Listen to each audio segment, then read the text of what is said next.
Conclude the class, तो फिर वो देख लेते हैं व्हाट्सएप पे। ठीक है, ठीक है, ओके।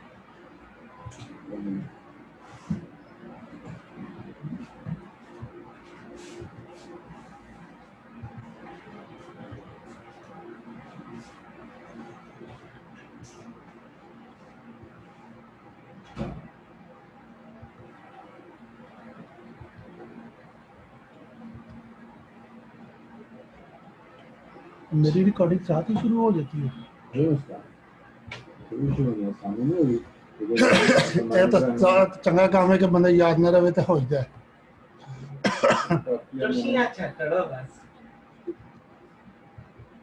पुत्र कदर का पता लगता फिर खुशी है।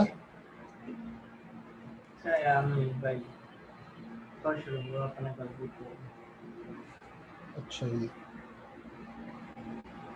अगली क्लास पहुंची है।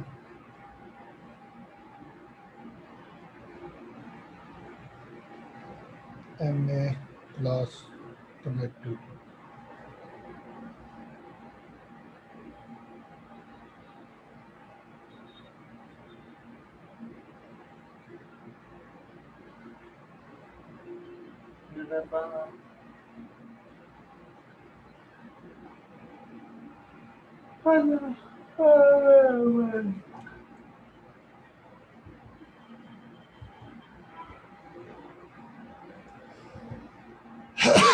Live on Facebook.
जी बिस्मिल्लाहिर्रहमानिर्रहीम अस्सलामु अलैकुम to all of you.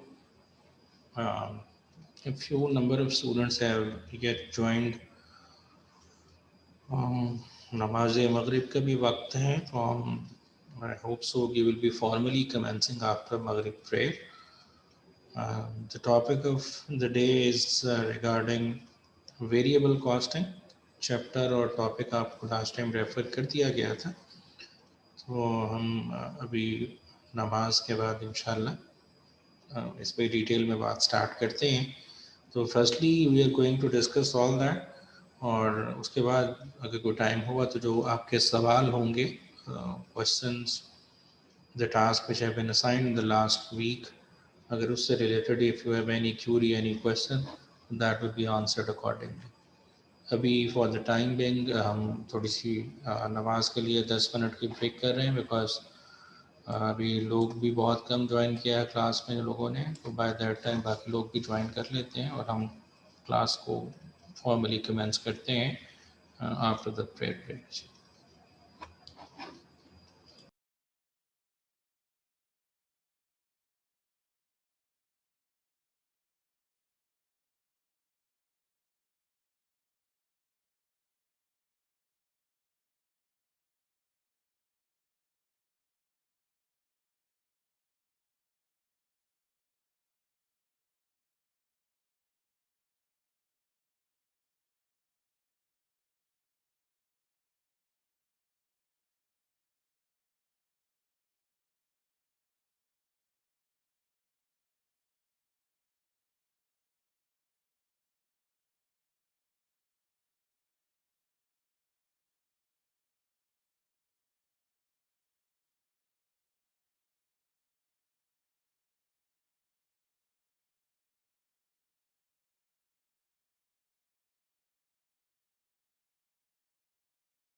जी बिस्मिल्लाहिर्रहमानिर्रहीम। कमिंग बैक जी, नमाज ब्रेक थी जवाद साहब, आपने पूछा आवाज़ नहीं आ रही, क्लास वॉज बिगिन, लेकिन नमाज ब्रेक हमने की थी थोड़ी देर के लिए। कंटिन्यू करते हैं। हमारा जो आज का टॉपिक है वो वेरिएबल कॉस्टिंग के हवाले से है, और वेरिएबल कॉस्टिंग क्या है और इसका कंपैरिजन किया जाता है एब्जॉर्प्शन कॉस्टिंग टेक्निक के साथ।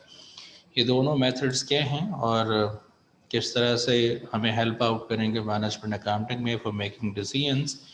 क्योंकि ये सारी की सारी बात जो मैनेजमेंट अकाउंटिंग में कर रहे हैं, we have talked about that we want to provide necessary information to the management for making business decisions.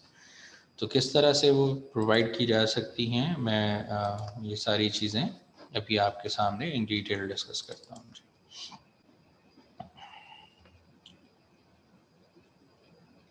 So I hope कि स्क्रीन नज़र आ रही होगी। If any one of you can respond to this either by raising hand or either by okay fine जी। अब मोइन और बाकी लोग अपने hand lower भी कर लें। Thank you very much ji. So I hope नज़र आया है। चले मैं अभी आपके सामने, ये एक प्रॉफिट एंड लॉस अकाउंट है जो हमने ऑलरेडी आप लोगों ने बनाया भी हुआ, हमने भी क्लास में डिस्कस किया हुआ यहाँ पे भी, जो कि बिगनिंग कॉन्सेप्ट्स थे जब हमने ये बड़ी डिटेल में बात की थी। That the company who is going to find out its profit, तो उसको सेल्स में से कॉस्ट ऑफ गुड्स सोल्ड को माइनस करना है और ग्रॉस प्रॉफिट और रिजल्ट ऑपरेटिंग एक्सपेंसेस माइनस किए जाएंगे, तो ऑपरेटिंग प्रॉफिट है and then so on. Interest tax भी माइनस किया जाता है, पर हम ऑपरेटिंग प्रॉफिट पे रोक रहे हैं इस चीज़ को।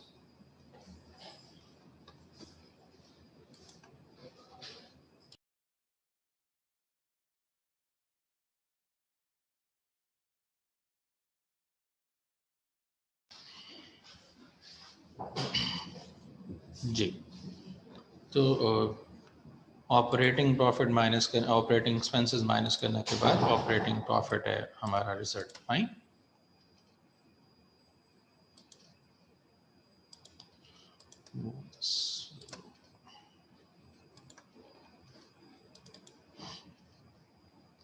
जी, तो ये जो कॉस्ट ऑफ गुड सोल्ड है, how you have calculated this, ये हमने बड़ी डिटेल में डिस्कस किया था।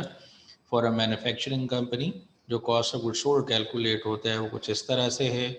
डायरेक्ट मटेरियल यूज की कॉस्ट पहले कैलकुलेट की जाती है। ये मैंने एक डमी अमाउंट्स पे फिल की हुई है, ये एक प्रैक्टिस क्वेश्चन था जो हमने क्लास में सॉल्व किया था। वेल मैं उसी की फिगर्स को यहाँ पे यूटिलाइज कर रहा हूँ। Direct material use find out किया जाएगा, direct labour, and third one is total manufacturing overhead. इन तीनों का सम करेंगे तो it is called as total manufacturing cost. Opening work in process inventory add करेंगे तो cost of goods available for manufacturing. Closing work in process inventory minus करेंगे तो cost of goods manufactured. I was assumed कि हमारे पास कोई work in process inventory नहीं है, mean nothing is in process. जो हमने स्टार्ट किया वो सारे के सारा हमारा कंप्लीट हो गया। तो हमारा जितना टोटल मैन्युफैक्चरिंग कॉस्ट है उतना ही कॉस्ट ऑफ गुड्स मैन्युफैक्चर्ड है। अदरवाइज फर्ज कर लें 2000 हमारी opening work in process inventory है, तो 1,22,000 की चीज़ें हम मैन्युफैक्चर कर सकते हैं। 5000 हमारी इन्वेंट्री है तो 1,17,000 की मैन्युफैक्चर हुई। इसमें ऐड करेंगे ओपनिंग फिनिश गुड्स इन्वेंट्री, तो cost of goods available for cell, goods manufacture हुई हैं आपने उनको भी सेल करना है, और अगर कोई अनसोल्ड आइटम्स आपके पास अवेलेबल हैं उनको भी सेल करना है। लेट्स सपोज 10,000 की गुड्स अवेलेबल हैं, तो 1,27,000 की गुड्स ऐसी हैं which are available for sale, और इसमें जो सेल नहीं हो सकी by the end of the period closing finish goods inventory minus करेंगे। लेट्स सपोज वो 5,000 है, तो रिज़ल्ट हमारा कॉस्ट ऑफ गुड सोल्ड है। ये कॉस्ट ऑफ गुड सोल्ड, ये जो अभी ये मुन्ना सा प्रॉफिट एंड लॉस अकाउंट आपके सामने नज़र आ रहा था, sales minus cost of good sold, मैंने इस कॉस्ट ऑफ गुड सोल्ड की डिटेल्ड कैलकुलेशन यहाँ पे रिफ्लेक्ट कर दी है। मैं ज़रा इसको थोड़ा सा छोटा कर देता हूँ जी, शायद अब ज़रा एक विंडो में आपको नज़र आ जाए।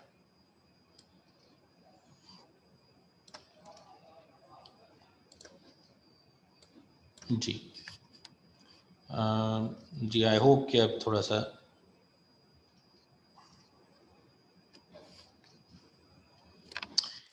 जी, मैंने ये कैलकुलेट किया जी सेल्स पहले मैंने मेंशन कर दी, मैंने ये अमाउंट के 2 कॉलम बना लिए, एक में मैंने ये सारी कॉस्ट ऑफ गुड्स सोल्ड की कैलकुलेशन रिफ्लेक्ट किया, तरीकाकार सारा एट वंस आपके सामने आ रहा है। Direct material use, direct labour cost, manufacturing overhead, तीनों को टोटल करेंगे तो total manufacturing cost, opening work in process inventory add करेंगे, क्लोजिंग इन्वेंट्री माइनस करेंगे तो cost of goods manufactured, then opening finished goods inventory और closing finished goods inventory plus minus करेंगे तो रिजल्ट का नाम कॉस्ट ऑफ गुड्स सोल्ड है। सो अगर सेल्स यानी इन सब का रिजल्ट जो है वो मैंने नेक्स्ट कॉलम में रिफ्लेक्ट कर दिया है। सो 2 लाख जो सेल्स है और ये जो कॉस्ट ऑफ गुड्स सोल्ड है इसको माइनस करेंगे तो रिजल्ट ऑफ ग्रॉस प्रॉफिट है और फिर ऑपरेटिंग एक्सपेंस माइनस करेंगे तो रिजल्ट ऑपरेटिंग प्रॉफिट है।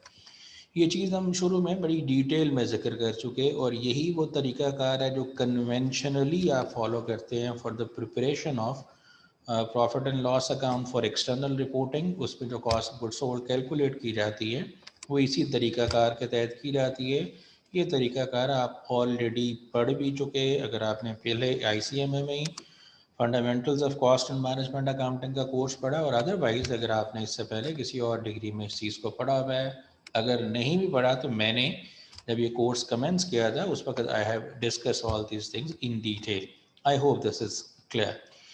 अब इसे एब्जॉर्प्शन कॉस्टिंग कहा गया, जो कन्वेंशनली जो तरीक़ाकार शुरू से आप फॉलो करते रहे हैं या फॉलो कर रहे थे या अभी भी फॉलो हो रहा है एक्सटर्नल रिपोर्टिंग पर्पसेस के लिए, वो फाइनेंशियल स्टेटमेंट्स जो हमने पब्लिक करनी है उनके अंदर जो तरीक़ाकार फॉलो किया जा रहा होता है वो एब्जॉर्प्शन कॉस्टिंग ही होता है। इसे फुल कॉस्टिंग भी कहते हैं। फुल कॉस्टिंग, ये फुल कॉस्टिंग क्यों कहते हैं, ये एब्जॉर्प्शन नाम क्यों रखा गया, ये भी अभी हम डिटेल में डिस्कस कर लेंगे। बहरहाल ये वो जो छोटा सा प्रॉफिट एंड लॉस अकाउंट था कि सेल्स में से cost of goods sold minus करें, ये वही सारी चीज़ें हैं। मैंने सिर्फ उसको एक्सटेंडेड फॉर्मेट के तौर पे आपके सामने रख दिया कि सेल्स में से cost of goods sold minus करनी है तो सेल्स में से cost of goods sold minus करने से पहले उसको कैलकुलेट करना पड़ेगा। तो ये जो वर्किंग नोट था मैंने उसको इसी स्टेटमेंट में रिफ्लेक्ट कर दिया और उसमें से ग्रॉस प्रॉफिट और then operating expenses and so on, ये इस तरीके से चला। ये बात हम डिटेल में जिक्र कर चुके हैं कि अगर ज्यूम कर लें कि हमारे पास कोई चीज़ इनकम्प्लीट नहीं थी ना साल के स्टार्ट पे ना साल के एंड पे, तो जितनी टोटल मैन्युफैक्चरिंग कॉस्ट है उतनी ही हमारी गुड्स मैन्युफैक्चर्ड की कॉस्ट है।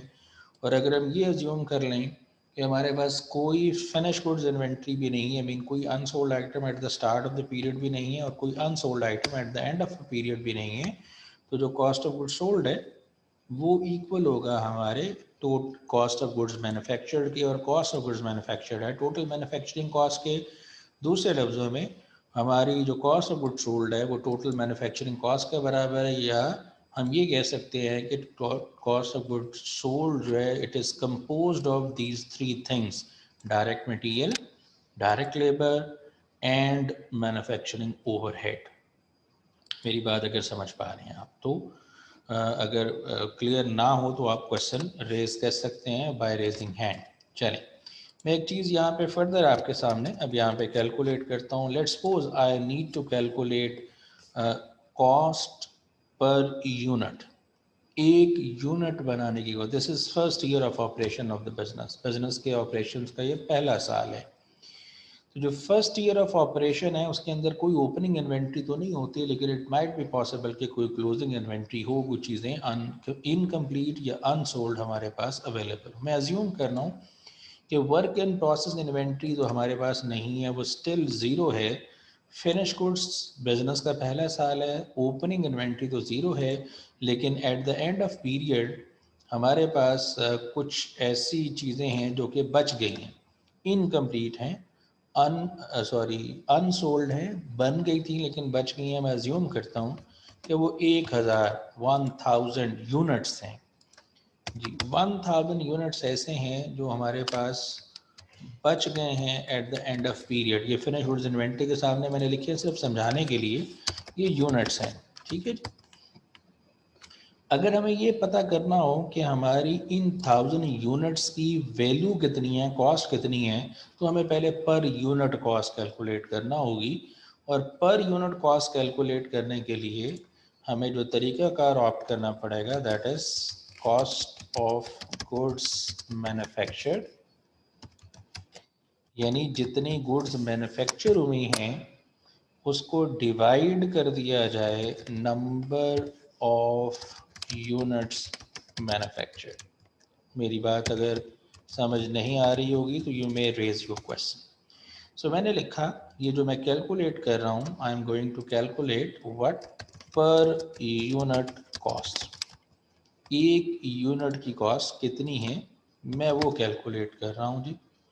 तो पर यूनिट कॉस्ट कैलकुलेट करने के लिए जो काम मैंने आपके सामने किया है वो ये किया कि जो कॉस्ट ऑफ गुड्स मैन्युफैक्चर्ड है इसको मैंने डिवाइड कर दिया है नंबर ऑफ यूनिट्स मैन्युफैक्चर्ड, जितनी चीज़ें मैन्युफैक्चर हुई हैं उनसे डिवाइड कर दिया जाए उनकी कॉस्ट को। यानी ये जो गुड्स मैन्युफैक्चर्ड हैं 1,20,000 की हुई हैं और मैं फ़र्ज़ कर रहा हूँ कि 10,000 यूनिट्स मैन्युफैक्चर हुए हैं हमारे, 10,000 यूनिट्स। अगर हमारे 10,000 यूनिट्स मैन्युफैक्चर हुए हैं तो दूसरे लफ्ज़ों में हमारी जो पर यूनिट कॉस्ट है, एक यूनिट की कॉस्ट अगर हम कैलकुलेट करना चाहें तो 1,20,000 120,000 डिवाइडेड बाय 10,000 होगा। आप कैलकुलेटर पे इसको सॉल्व कर लें तो you can come up with per unit cost. जी जो पर यूनिट कॉस्ट है वो आपकी ₹12 पर यूनिट बनती है। एक यूनिट बनाने के लिए आपकी जो कॉस्ट लग रही है वो 12 रुपये है। आई होप मेरी बात समझ रहे होंगे। So if I want to calculate this inventory value, हमें 1000 यूनिट्स एंड इन्वेंट्री का तो पता है लेकिन हमें ये नहीं पता कि उसकी वैल्यू कितनी है, तो हम वैल्यू खुद से फाइंड कर सकते हैं। जितनी टोटल गुड्स मैन्युफैक्चर्ड की कॉस्ट है, जितने टोटल यूनिट्स मैन्युफैक्चर में डिवाइड किया, हमारे पास पर यूनिट कॉस्ट आई। So we are having 1000 units with us, तो मल्टीप्लाइड बाय 12 कर लेंगे तो हमें यहाँ पे वैल्यू मिल जाएगी। ये 12,000 रुपीज़ बनता है। ये 12 पर यूनिट वैल्यू है, 1000 यूनिट्स बचे हैं तो ये 12,000 हमारी एंडिंग फिनिश गुड्स इन्वेंट्री की वैल्यू। आई होप ये चीज़ समझ आ रही होगी। अभी अगर मैं again for the time being assume कर लूँ कि यहाँ पे कुछ नहीं है इन्वेंट्री, तो हमारा रिजल्ट वही होगा। बट अगर मैं अज्यूम करूँ कि यूनिट्स इन्वेंट्री में मौजूद हैं तो पर यूनिट वैल्यू पहले निकाली गई, पर यूनिट कॉस्ट, और उसको जितने यूनिट्स इन्वेंट्री में उससे मल्टीप्लाई करके यहाँ पे उसकी वैल्यू रिपोर्ट की जा सकती है। तो इसको मज़ीद आगे लेके चलते हैं जी। हम दूसरी बात अब आपके सामने रखते हैं। चलें, ये क्या है, इसको क्यों मैंने आपके सामने किया, ये अभी मैं बाद में आपके सामने रिलेट करता हूँ जी। ये मैंने एक प्रॉफिट एंड लॉस अकाउंट लिखा है, ये वेरिएबल कॉस्टिंग फॉर्मेट के तहत बनाया जा रहा है। और वेरिएबल कॉस्टिंग का फॉर्मेट क्या है, ये जो अभी हमने रिसेंटली ब्रेक इवन एनालिसिस करने के हवाले से ये बात हमने समझी कि हम जो प्रॉफिट एंड लॉस अकाउंट बनाएंगे उसमें जो सेल्स में से, रेवेन्यू में से कॉस्ट माइनस करेंगे वो अकॉर्डिंग टू नेचर नहीं बल्कि अकॉर्डिंग टू बिहेवियर क्लासीफाई करके माइनस करेंगे। बिहेवियर से मुराद क्या, आइदर वो कॉस्ट फिक्स कॉस्ट है और आइदर वो कॉस्ट वेरिएबल कॉस्ट है। तो सेल्स में से पहले वेरिएबल कॉस्ट माइनस की जाएगी तो रिजल्ट का नाम कंट्रीब्यूशन मार्जिन है, और देन फिक्स कॉस्ट माइनस की जाएगी तो रिजल्ट का नाम ऑपरेटिंग प्रॉफिट है। थोड़ा सा अगर आप फिर रिकॉल कर सके तो हमने पढ़ा था जी कि हमारे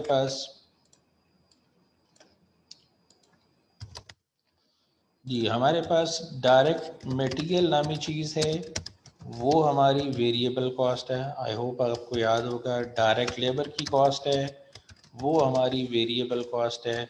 मैन्युफैक्चरिंग ओवरहेड जो है उसमें कुछ वेरिएबल भी हैं, तो वेरिएबल में अभी एब्रीवेशन लिख देता हूँ, FOHB कहते हैं फैक्ट्री ओवरहेड, ये मैन्युफैक्चरिंग ओवरहेड। इसमें कुछ फिक्स्ड भी है हो सकते हैं। इसी तरह कुछ वेरिएबल ऑपरेटिंग, मैं ऑपरेटिंग इकट्ठा लिख रहा हूँ, इसमें सेलिंग भी हैं, एडमिनिस्ट्रेटिव भी हैं। वेरिएबल ऑपरेटिंग एक्सपेंसेस भी होते हैं और कुछ फिक्स्ड जो एक्सपेंसेस हैं वो भी होते हैं, फिक्स्ड ऑपरेटिंग एक्सपेंसेस। तो ये हमने सारा लास्ट टाइम भी पढ़ लिया, जो आपने ब्रेक इवन एनालिसिस वगैरह किया है, क्वेश्चन CVP एनालिसिस के, उसमें ये सारी बातें हुई हैं। एनीवेज, ये हमारी सारी की सारी कॉस्ट है, ये हम अब बाइफरकेट करके माइनस करते हैं। यानी मैं अभी इसको एक कलर कर देता हूँ, direct material, direct labour, variable factory overhead, variable operating expenses, ये चार चीज़ें इस येलो को ग्रीन को रिफ्लेक्ट कर रही हैं। आप पहले सेल्स में से ये चार चीज़ें माइनस करेंगे तो रिजल्ट का नाम कंट्रीब्यूशन मार्जिन है, और फिर फिक्स कॉस्ट माइनस करेंगे, यानी ये जो चीज़ें हैं जी, इसका कलर कोई और कर देते हैं, तो ये दो चीज़ें फिर माइनस करेंगे तो ये फिक्स कॉस्ट को रिफ्लेक्ट कर रही हैं, तो रिजल्ट हमारे पास ऑपरेटिंग प्रॉफिट आएगा। हमने कहा कि यही सारी चीज़ें हमने पहले भी माइनस किए हैं रेवेन्यू से, जो कन्वेंशन तरीकाकार है, तो रिजल्ट प्रॉफिट का हमारा सेम ही होगा। बट एनीवेज हमने अब ये वाला जो प्रॉफिट एंड लॉस अकाउंट है इसको डिटेल्ड फॉर्मेट में बना दिया। अब ये डिटेल्ड फॉर्मेट में बनाने के लिए मैंने जो टेम्पलेट यूज़ किया है, मैंने वो वही टेम्पलेट यूज़ किया है जो आप प्रीवियसली पढ़ते रहे हैं एब्जॉर्प्शन के लिए, ताकि आपको कन्फ्यूजन ना हो। सिर्फ जो चेंज है वो आपको दूसरे कलर में नज़र आ रहा होगा। So revenue is there, sales,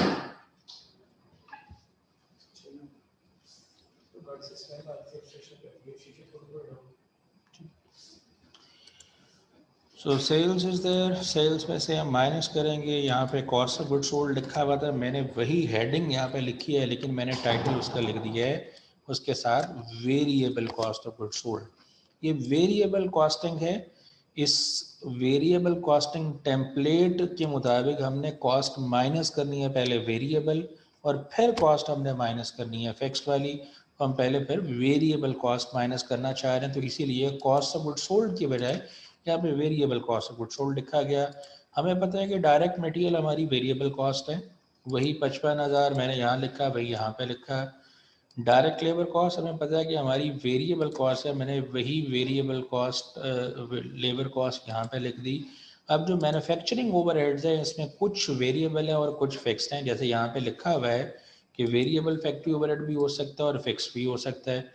तो हम यहाँ पे इसको मैंने रेड कर दिया, रेड फॉन्ट से लिख दिया कि मैन्युफैक्चरिंग ओवरहेड ही ले रहे हैं, लेकिन सिर्फ कौन सा वाले ले रहे हैं, वेरिएबल मैन्युफैक्चरिंग ओवरहेड। अब डायरेक्ट मटेरियल भी वेरिएबल कॉस्ट है, डायरेक्ट लेबर भी वेरिएबल कॉस्ट है, वेरिएबल मैन्युफैक्चरिंग ओवरहेड भी वेरिएबल कॉस्ट है, इसीलिए टाइटल हमने लिखा हुआ है variable cost of good sold. और यहाँ पे टाइटल था इन तीनों चीज़ों का सम, टोटल मैन्युफैक्चरिंग कॉस्ट पहले था, अब यहाँ पे लिख दिया गया total variable manufacturing cost. I hope बात समझ आ रही होगी। अब यहाँ पे ये 40,000 लिखा हुआ था मैन्युफैक्चरिंग ओवरहेड, मेरी एग्जांपल में मैंने अज्यूम किया कि इसमें 30,000 वेरिएबल है और रिमेनिंग जो 10,000 है वो फिक्स्ड है, और जब हम फिक्स कॉस्ट माइनस करेंगे तो तब उस पर से हम माइनस कर लेंगे। एनीवेज इसके बाद मैंने माइनस किया, इस ऐड किया, opening work in process inventory add करेंगे, रिजल्ट का नाम cost of goods available for sale है, लेकिन यहाँ पे अगेन फिर वर्ड लिखा जाएगा variable cost of goods available for manufacturing. इसमें से माइनस करेंगे आप closing work in process inventory को, तो जो रिजल्ट का नाम है वो variable cost of goods manufactured होगा। जी, variable cost of goods manufactured. और फिर इसमें अगर मैंने अज्यूम किया कि ये ज़ीरो है, opening inventory work in process की और क्लोजिंग वर्क इन प्रोसेस की इन्वेंट्री भी ज़ीरो है, तो जो कॉस्ट ऑफ गुड्स मैन्युफैक्चर्ड यहाँ पे लिखा आ रहा था वो यहाँ पे variable cost of goods manufactured आ रहा है। अगर आप गौर करें तो फ़र्क वही है, यहाँ पे 1,20,000 आ रहा है, यहाँ पे 1,10,000 आ रहा है, क्योंकि यहाँ पे 30 और यहाँ पे 40 आ रहा है, ये टोटल FOH आ रहा है, लेकिन ये सिर्फ वेरिएबल वाला फैक्ट्री ओवरहेड आ रहा है। आगे चलते हैं, इसमें ऐड करेंगे ओपनिंग फिनिश गुड्स इन्वेंट्री, तो cost of goods available for cell के साथ फिर हम लिखेंगे यहाँ पे ये variable cost of goods available for sale है। ये उन गुड्स की कॉस्ट जो अवेलेबल फॉर सेल हैं, ये उनकी कॉस्ट है, लेकिन सिर्फ वेरिएबल कॉस्ट है। इसमें माइनस करेंगे क्लोजिंग फिनिश गुड्स इन्वेंट्री, तो रिजल्ट का नाम कॉस्ट ऑफ गुड सोल्ड होगा। यहाँ पे कॉस्ट ऑफ गुड सोल्ड था, यहाँ पे variable cost of good sold आया। ये अज्यूम किया गया कि फिनिश गुड्स इन्वेंट्री हमारी ज़ीरो है, तो फिनिश गुड्स इन्वेंट्री अगर ज़ीरो है तो हमारा ओपनिंग और क्लोजिंग, तो कॉस्ट ऑफ गुड्स सोल्ड हमारी बराबर हो गई कॉस्ट ऑफ गुड्स मैन्युफैक्चर्ड के, और जो कॉस्ट ऑफ गुड्स हमारा मैन्युफैक्चर्ड है वो बराबर है टोटल वेरिएबल मैन्युफैक्चरिंग कॉस्ट के। अब variable cost of goods sold के अंदर अभी तक जो चीज़ें आई हैं वो तीन हैं, variable cost of goods sold में डायरेक्ट मटेरियल आ गया, डायरेक्ट लेबर आ गया, वेरिएबल मैन्युफैक्चरिंग ओवरहेड आ गया। मैन्युफैक्चरिंग कॉस्ट तो सारी की सारी आ गई इसमें वेरिएबल, लेकिन वेरिएबल ऑपरेटिंग एक्सपेंसेस अभी रहते हैं। तो वेरिएबल ऑपरेटिंग एक्सपेंसेस, यहाँ पे ऑपरेटिंग एक्सपेंसेस 30,000 लिखे हुए थे। आई एम अज्यूमिंग इसमें से भी 10 हमारे फिक्स्ड हैं और 20,000 वेरिएबल हैं। तो 110 ये सारी का रिजल्ट है और 20,000 हमारी वेरिएबल ऑपरेटिंग कॉस्ट है। इन दोनों को ये टोटल वेरिएबल कॉस्ट है। वेरिएबल मैन्युफैक्चरिंग कॉस्ट यहाँ तक निकली है, जिसमें मटेरियल, लेबर और फैक्ट्री ओवरहेड शामिल है। ये वेरिएबल ऑपरेटिंग कॉस्ट है। इन दोनों को हम इस सेल्स में से माइनस अगर कर देते हैं तो हमारा रिजल्ट जो है उसे जी मैं थोड़ा सा छोटा कर देता हूँ, आपको नज़र आ जाए जी। अगर इसको हम माइनस करेंगे तो रिजल्ट का नाम जो है वो कंट्रीब्यूशन मार्जिन है। सेल्स में से ये दोनों कॉस्ट हमने माइनस किए हैं तो रिजल्ट का नाम कंट्रीब्यूशन मार्जिन। और कंट्रीब्यूशन मार्जिन के बाद अगर हम इसमें से फिक्स्ड कॉस्ट माइनस कर दें तो फिक्स कॉस्ट माइनस करने के बाद हमारा जो रिजल्ट है वो जो कहलाएगा वो ऑपरेटिंग प्रॉफिट है।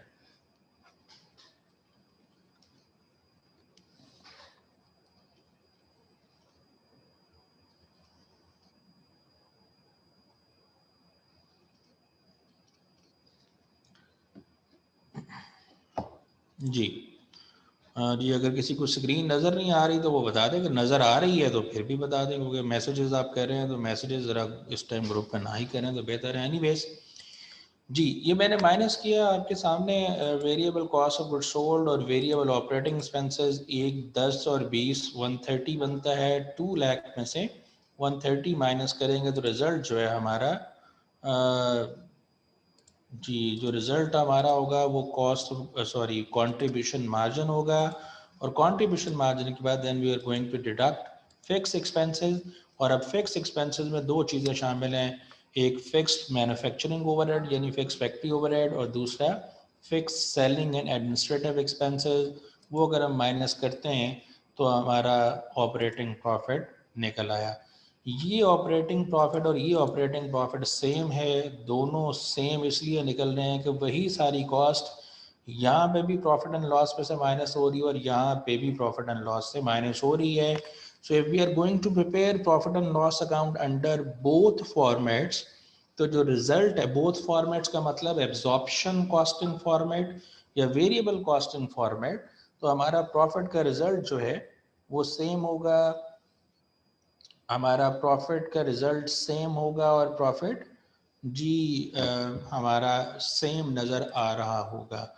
यहाँ तक अगर अभी किसी को कन्फ्यूजन है और आप कोई क्वेश्चन पूछना चाहते हैं, यहाँ तक सिर्फ ये दोनों फॉर्मेट्स जो मैंने आपके सामने बनाए हैं, इसकी ज़रूरत वाली बात मैं अभी मज़ीद लिंक करता हूँ और आपने क्या करना है, किस तरह से ये चीज़ें आपको हेल्प आउट करेंगी वो भी हम बात करते हैं। But right now if there is any question related to this discussion तो आप पूछ सकते हैं। So we have prepared profit and loss account under both formats. तो दोनों फॉर्मेट्स में प्रॉफिट एंड लॉस अकाउंट बनाने से रिजल्ट वही का वही है। तरीकाकार भी मैंने प्रॉफिट एंड लॉस अकाउंट बनाने का सेम रखा ताकि आपके सामने वो चीज़ें पैरेलल रहें, अदरवाइज आपको थोड़ा सा मेमोराइज करने में जी नज़र आ रही होती है। जी वजाहत आपने जो सवाल किया है इसका मैं जवाब देता हूँ। अभी सवाल इन्होंने किया है कि अगर दोनों के दोनों फॉर्मेट से रिज़ल्ट सेम आ रहा है तो फिर इसकी ज़रूरत क्यों पेश आई। तो जेंटलमैन इसकी ज़रूरत, आप हैंड रेज करके क्वेश्चन कर लें, मैं आपको अनम्यूट कर दूंगा। लेकिन जी अभी ज़रूरत क्यों पेश आई इसी बात को तो अभी हमने जिक्र भी करना है इन डिटेल और वेल कुछ हमने कर भी लिया। अब आप इफ़ यू रिमेंबर तो भी आपने जो ब्रेक इवन एनालिसिस किया है उसमें आपको ये वाला टेम्पलेट हेल्प कर रहा था कि आपको फिक्स कॉस्ट का अलहदा से पता होना चाहिए और वेरिएबल कॉस्ट का अलहदा से पता होना चाहिए। बिकॉज फिक्स कॉस्ट को आप कंट्रीब्यूशन मार्जिन पर यूनिट से डिवाइड करते थे या कंट्रीब्यूशन मार्जिन रेशो से डिवाइड करते थे तो you can come up with your break even point. आप टारगेट प्रॉफिट पता करने के लिए, टारगेट प्रॉफिट अचीव करने के लिए कितनी सेल्स आपने करनी है वो आप पता कर सकते थे, मार्जिन ऑफ सेफ्टी डिटर्मिन कर सकते थे। पर you are unable to do so in the conventional method, जो आप कन्वेंशनल तरीकाकार फॉलो कर रहे हैं। इसीलिए बार बार बात हो रही है कि जो मैनेजमेंट अकाउंटिंग है ये इनफैक्ट एक्सटर्नल रिपोर्टिंग के लिए नहीं है। एक्सटर्नल रिपोर्टिंग के लिए अभी भी अगर आप फाइनेंशियल अकाउंटिंग वगैरह कोर्स पढ़ रहे हैं रिपोर्टिंग वाला तो उसमें जो एनुअल रिपोर्ट को रेफ़र किया जाता है, एनुअल रिपोर्ट्स देखें जो पब्लिक लिस्टेड कंपनीज बनाती हैं, साल के प्रॉफिट मेंशन करती हैं, साल के जो प्रॉफिट एंड लॉस अकाउंट बनाती है उसमें जो प्रॉफिट कैलकुलेट करती हैं वो एक कन्वेंशनल कॉस्टिंग वाला तरीकाकार ही फॉलो करती हैं, और आप भी करेंगे यही कन्वेंशनल तरीकाकार उन प्रॉफिट एंड लॉस अकाउंट के लिए जो आप एक्सटर्नल रिपोर्टिंग के लिए बनाते हैं, जैसे financial accounting is primarily is for preparing financial statements for external reporting, for public reporting. लेकिन जो इंटरनल मैनेजमेंट डिसीजन है उनके लिए इंफॉर्मेशन ओवर एंड अबव चाहिए। वो जो ओवर एंड अबव इंफॉर्मेशन है वो conventional profit and loss account आपको प्रोवाइड भी नहीं कर रहा, कन्वेंशनल मेथड प्रोवाइड नहीं कर रहा, इसीलिए ये तरीकाकार डेवलप किया गया। और इस तरीकाकार के मजीद फवाइद आपको आगे फ्यूचर में जब हम मजीद इसको लिंक करेंगे तो समझ आते जाएंगे। तो प्रॉफिट सेम आएगा, इसका ये हरगिज मतलब नहीं है कि ये तरीकाकार हमें कोई फ़ायदा नहीं देगा। ये तरीकाकार ही हमें उस break even analysis, target profit analysis, वो जो हमारा मार्जिन ऑफ सेफ्टी का एनालिसिस है, इन सारी चीज़ों में हमें हेल्प आउट कर रहा है। और मज़ीद जितनी भी डिसीजन मेकिंग के रिलेटेड कैलकुलेशंस हैं उसके अंदर हमें यही टेम्पलेट हेल्प करेगा इंस्टेड ऑफ एब्जॉर्प्शन कॉस्टिंग। कैसे करेगा वो जब हम करते रहेंगे तो आपको समझ आएगा। अभी फ़िलहाल हमने ये बात की थी। सईद फैसलाबाद से पूछ रहे हैं operating expenses and fix expenses are same. नहीं जेंटलमैन, ऑपरेटिंग एक्सपेंसेस से मुराद सेलिंग और एडमिनिस्ट्रेटिव एक्सपेंसेस हैं, और फिक्स एक्सपेंसेस से मुराद ये लिखा हुआ है मेरे ख्याल में, अगर आपको नज़र आ जाए, फिक्स फैक्ट्री ओवरहेड भी फिक्स एक्सपेंस फिक्स कॉस्ट में आता है, और फिक्स ऑपरेटिंग एक्सपेंसेस यानी फिक्स सेलिंग एडमिनिस्ट्रेटिव एक्सपेंसेस और फिक्स फैक्ट्री ओवरहेड टोटल करेंगे तो उसे फिक्स कॉस्ट के नाम से या फिक्स एक्सपेंसेस के नाम से जानते हैं। So if there is any other question तो आप मैंने रेज हैंड का ऑप्शन तो मेरे ख्याल में अलाउ किया हुआ है, तो रेज हैंड करके अगर आप सवाल पूछ लें instead of typing again and again. अगर कोई नहीं है तो दैट्स फाइन जी, मैं आगे चलता हूँ फिर। ओके, तो जो अभी तक हमने बात की उसके मुताबिक चाहे इस तरीके से प्रॉफिट एंड लॉस अकाउंट बनाए चाहे उस तरीके से प्रॉफिट एंड लॉस अकाउंट बनाएं, दोनों के अंदर हमारा रिजल्ट सेम होगा। चलें, अब मैंने कुछ चीज़ें ये हाइड की थी, मैं आपके सामने उनको दोबारा लेके आया हूँ और अब उस हवाले से मज़ीद बात कर लेते हैं।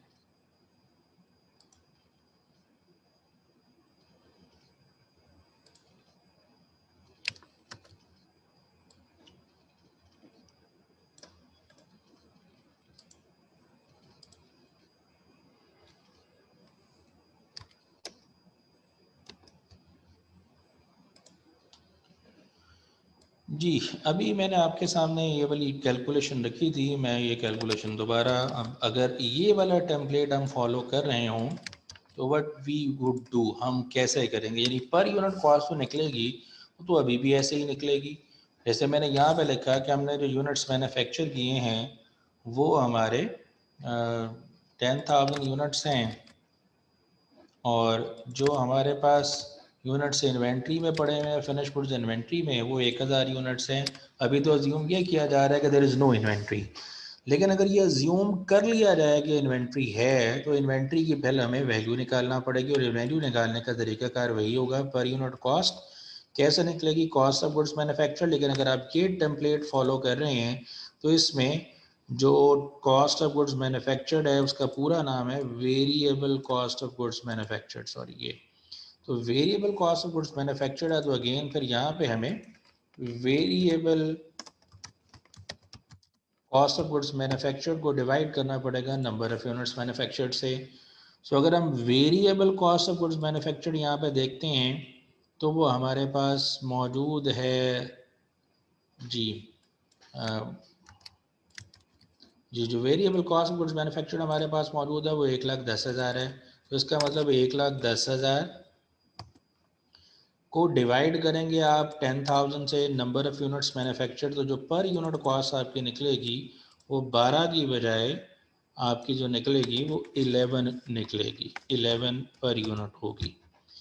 सो अब यहाँ से मैं आपको स्टोरी बिल्ड करने लगा हूँ, जो बात आपकी अंडरस्टैंडिंग के लिए जो जिस बुनियाद पे इस चैप्टर के अंदर सारे प्रैक्टिस क्वेश्चंस हैं, और फर्दर इसके बाद इससे इसका रेलेवेंस डिसीजन मेकिंग से बनेगा, वो ये है कि अगर प्रॉफिट एंड लॉस अकाउंट हम प्रिपेयर करें अंडर एब्जॉर्प्शन कॉस्टिंग या under variable costing, there will be no difference in profit.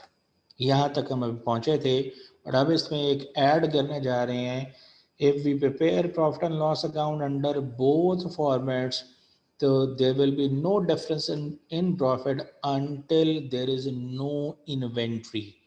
जब तक कोई इन्वेंट्री नहीं होगी तो दोनों सिस्टम के अंदर प्रॉफिट सेम होगा। अब मैं आपके सामने ये रख रहा हूँ कि अगर इन्वेंट्री है, मैं अज्यूम कर रहा हूँ बिजनेस का पहला साल है, हमारे पास वर्क इन प्रोसेस की तो कोई इन्वेंट्री नहीं है, लेकिन फिनिश गुड्स की, जो कि बिजनेस का पहला साल है, तो ओपनिंग इन्वेंट्री तो जीरो है, but there is a closing inventory, और वो 1000 यूनिट्स की है। अगर ये 1000 यूनिट्स की क्लोजिंग इन्वेंट्री है, तो हम इन्वेंट्री की वैल्यू कैसे कैलकुलेट करेंगे? 1,20,000 is our goods manufactured cost, उसको जितने यूनिट्स मैन्युफैक्चर हुए हैं उससे डिवाइड किया तो 12 पर यूनिट निकली है कॉस्ट, 1000 यूनिट है, इसे मल्टीप्लाई करेंगे तो 12,000 हमारी इन्वेंट्री की वैल्यू बनेगी। अगर 1,20,000 में से 12,000 माइनस करेंगे तो 1,08,000, 1,08,000 is cost of good sold, sale is 2 lakh, minus करेंगे तो 92,000, ग्रॉस प्रॉफिट है, ऑपरेटिंग एक्सपेंसेस माइनस करेंगे तो result 30,000, sorry gross profit, operating profit is 62,000। अब अगर यहाँ पे ये काम करें तो हमारी इन्वेंट्री की वैल्यू कितनी निकलेगी? 11 पर यूनिट कॉस्ट है, और 1000 यूनिट्स तो उतने ही है, लेकिन कॉस्ट पर यूनिट डिफर कर रही है। 11,000 आपकी कॉस्ट है। अगर 11,000 कॉस्ट है तो cost of variable cost of goods sold is 99,000, और 20,000 वेरिएबल ऑपरेटिंग एक्सपेंसेस हैं। इन दोनों को हमने माइनस करना है सेल्स में से, तो सेल्स 2 लाख है, 99 और 20,000 माइनस करेंगे, contribution margin is 81,000, fixed expenses is 20,000, minus करेंगे तो प्रॉफिट 61,000 है।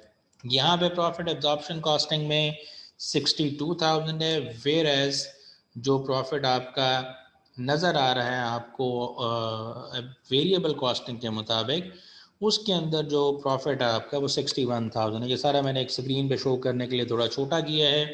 दोनों सिस्टम के अंदर प्रॉफिट सेम नहीं है, डिफरेंस है दोनों सिस्टम के अंदर प्रॉफिट में। तो मैंने पहली जो स्टेटमेंट आपके सामने रखी थी कि हम दोनों सिस्टम्स में जो प्रॉफिट एंड लॉस अकाउंट बनाएंगे उसके मुताबिक दोनों सिस्टम्स के अंदर प्रॉफिट सेम आएगा if there is no inventory. तो मैं दोबारा आपके सामने अगर इन्वेंट्री यहाँ पे ज़ीरो कर दूँ, यहाँ पे भी ज़ीरो कर दूँ, तो आपके सामने जो प्रॉफिट नज़र आ रहा है वो सेम है 50,000 50,000। But if there is inventory, तो यहाँ पे जो इन्वेंट्री की वैल्यू बनती है वो 12,000 बनती है, और यहाँ पे जो इन्वेंट्री की वैल्यू बनती है वो 11,000 बनती है। तो प्रॉफिट इन्वेंट्री है तो प्रॉफिट सेम नहीं है, प्रॉफिट इज़ डिफरेंट। दोनों सिस्टम्स का प्रॉफिट सेम होगा अगर कोई इन्वेंट्री ना हो, दोनों सिस्टम्स के प्रॉफिट सेम नहीं होगा इफ़ देयर इज़ इन्वेंट्री। सो अगर आप गौर करें तो दोनों सिस्टम के प्रॉफिट में फ़र्क है। अगर आप देखें फ़र्क कितना है, तो फ़र्क 1000 का प्रॉफिट्स में, और ये फ़र्क अब टेक्निकली समझें, प्रॉफिट अगर में फ़र्क आ रहा है तो वो ड्यू टू इन्वेंट्री आ रहा है। फ़र्क क्या बन रहा है कि चूंकि इन्वेंट्री की वैल्यू दोनों सिस्टम्स के अंदर सेम नहीं है तो प्रॉफिट भी सेम नहीं है। So if there is inventory तो प्रॉफिट सेम नहीं होगा, और कितना डिफरेंस होगा प्रॉफिट में? जितना इन्वेंट्री में फ़र्क है। अगर आप गौर करें तो यहाँ पे इन्वेंट्री की वैल्यू 12,000, यहाँ पे 11,000 है। तो अगर दोनों सिस्टम के प्रॉफिट सेम नहीं है तो उसकी वजह इन्वेंट्री है, और इन्वेंट्री में जितना फ़र्क होगा उतना ही प्रॉफिट में भी फ़र्क होगा। आप ज़रा बात गौर से समझ लें। अब अगला मसला क्या है कि ये इन्वेंट्री में फ़र्क आ रहा है, जितना फ़र्क इन्वेंट्री में है उतना ही फ़र्क प्रॉफिट में है। तो ये इन्वेंट्री में फ़र्क क्यों आ रहा है? इन्वेंट्री में फ़र्क पर यूनिट कॉस्ट की वजह से आ रहा है। पर यूनिट कॉस्ट यहाँ पे 12 और यहाँ पे 11 है। तो अब पर यूनिट कॉस्ट 12 और 11 कैसे बन रही है? इधर पर यूनिट कॉस्ट बनी है कॉस्ट ऑफ गुड्स मैन्युफैक्चर्ड 120,000, यानी यहाँ पे अब गौर करना है आपने, इसमें डायरेक्ट मटेरियल की कॉस्ट है, डायरेक्ट लेबर की कॉस्ट है, यहाँ पे भी है और यहाँ पे भी है, दोनों में सेम है। मैं इसको येलो कर देता हूँ, यानी डायरेक्ट मटेरियल की कॉस्ट, डायरेक्ट लेबर की कॉस्ट, डायरेक्ट मटेरियल और डायरेक्ट लेबर की कॉस्ट। यहाँ पे मैन्युफैक्चरिंग ओवरहेड 40,000, यहाँ पे मैन्युफैक्चरिंग ओवरहेड सिर्फ वेरिएबल वाला शामिल हो रहा है जो कि 30,000 है। तो मैन्युफैक्चरिंग ओवरहेड वेरिएबल और एक तरफ टोटल मैन्युफैक्चरिंग ओवरहेड शामिल हो रहा है। सो दूसरे लफ्ज़ों में दोनों सिस्टम्स के अंदर जो गुड्स मैन्युफैक्चर्ड की कॉस्ट बन रही है, एक सिस्टम के मुताबिक उसकी प्रोडक्ट कॉस्ट कहते हैं जिसे पर यूनिट कॉस्ट कहते हैं, एक सिस्टम के मुताबिक जो पर यूनिट कॉस्ट है उसमें कौन सी चीज़ें शामिल हैं और दूसरे सिस्टम के अंदर कौन सी चीज़ें शामिल हैं, वो यहाँ पे रिफ्लेक्ट करता हूँ ताकि आपको ज़रा थोड़ा सा डिटेल में समझ आ जाए। आई होप नज़र आ रहा होगा। चले, अगर हम एब्जॉर्प्शन कॉस्टिंग की बात करें, एब्जॉर्प्शन कॉस्टिंग,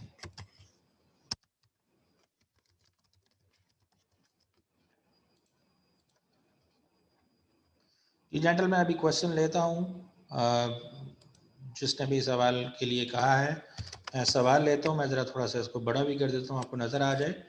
तो अगर हम एब्जॉर्प्शन कॉस्टिंग को लें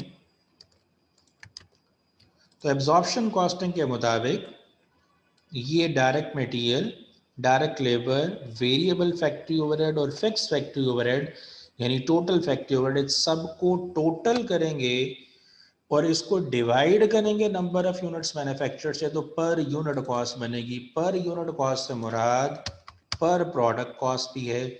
इसीलिए हम कहते हैं कि जो कन्वेंशनल कॉस्टिंग है उसके मुताबिक प्रोडक्ट कॉस्ट के अंदर यानी पर यूनिट कॉस्ट के अंदर जो चीज़ें शामिल हैं वो ये 4 चीज़ें हैं: direct material, direct labour, variable factory overhead और फिक्स फैक्ट्री ओवरहेड। जबकि ये दो चीज़ें कन्वेंशनल तरीकाकार उसके मुताबिक आप उस पीरियड के पर यूनिट कॉस्ट का हिस्सा नहीं बनाते, पर प्रोडक्ट कॉस्ट का हिस्सा नहीं बनाते। ग्रॉस प्रॉफिट के बाद सेलिंग एक्सपेंसेस, एडमिनिस्ट्रेटिव एक्सपेंसेस चाहे वेरिएबल हैं चाहे फिक्स्ड हैं उनको माइनस कर दिया जाता है, तो उसे हम टेक्निकली प्रोडक्ट कॉस्ट की बजाय पीरियड कॉस्ट के नाम से जानते हैं।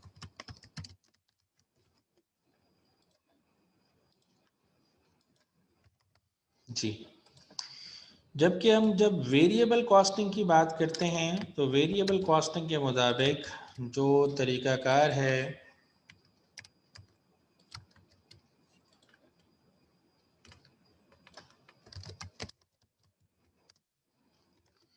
ये जो वेरिएबल कॉस्टिंग के मुताबिक तरीकाकार है उसमें डायरेक्ट मटेरियल, डायरेक्ट लेबर और वेरिएबल फैक्ट्री ओवरहेड तक ये पर यूनिट कॉस्ट में शामिल होता है। तो दूसरे लफ्ज़ों में पर यूनिट कॉस्ट का जो हिस्सा बनती हैं चीज़ें वो ये 4 चीज़ें हैं, 3 चीज़ें हैं।